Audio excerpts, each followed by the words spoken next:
Have you noticed that ever since MCP became popular, people have started saying things like, MCP is replacing APIs, or you don't need APIs anymore? But is that actually true? If APIs already allow applications to communicate with each other, why was MCP created? Does MCP replace APIs, or do they solve completely different problems? Let's find out. Imagine you're building an e-commerce application. When a customer opens the Orders page, your application calls an Orders API.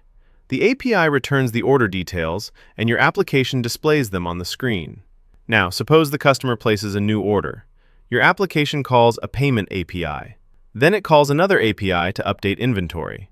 Finally, it calls an Email API to send the confirmation email. This is how traditional applications work. As the developer, you decide exactly which APIs to call, when to call them, and in what order. The workflow is predefined because you wrote it in code, and that is exactly what APIs were designed for. They allow software applications to communicate with each other. Now let's change the scenario.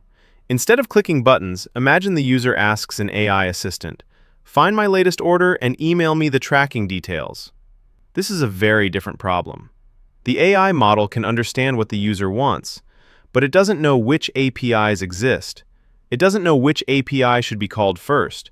It doesn't know what inputs those APIs expect. And it definitely shouldn't require your company's entire API documentation to be hard-coded into the model. This is the problem MCP helps solve. Before we continue, let's understand two simple terms. The first is a tool. A tool is simply an action that an AI application can perform. For example, if it needs to work with Gmail, the available tools could be search emails, create draft, send email.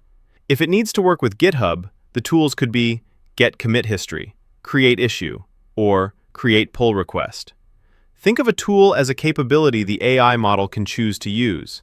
The second term is MCP Server.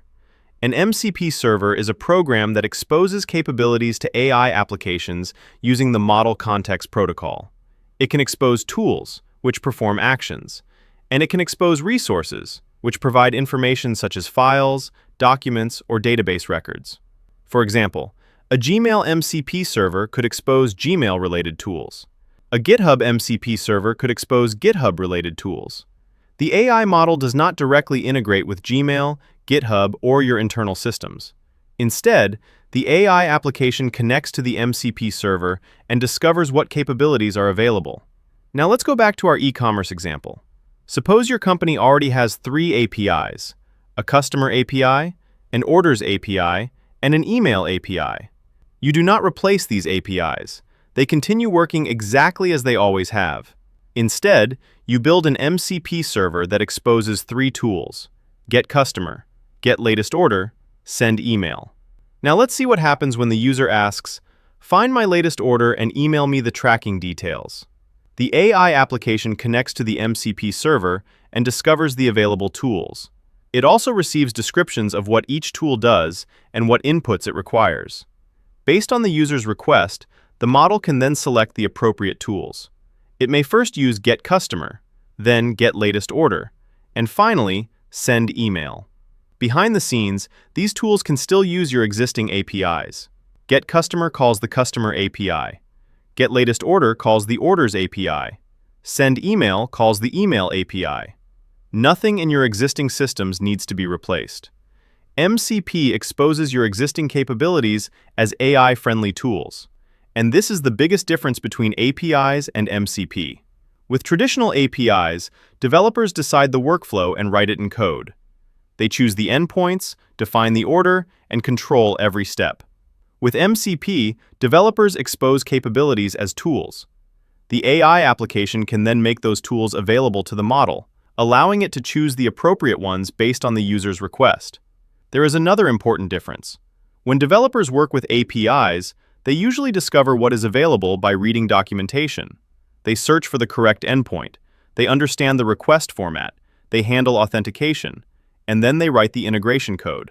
With MCP, the server exposes standardized descriptions of the available tools, what each tool does, and what inputs it expects. The AI application can discover these tools and make them available to the model. This can also make it easier to add new capabilities. Suppose tomorrow your company adds a cancel order tool. The next time the AI application connects to the MCP server, it can discover the new tool and make it available to the model. Now let's answer the biggest question. Will MCP replace APIs? No.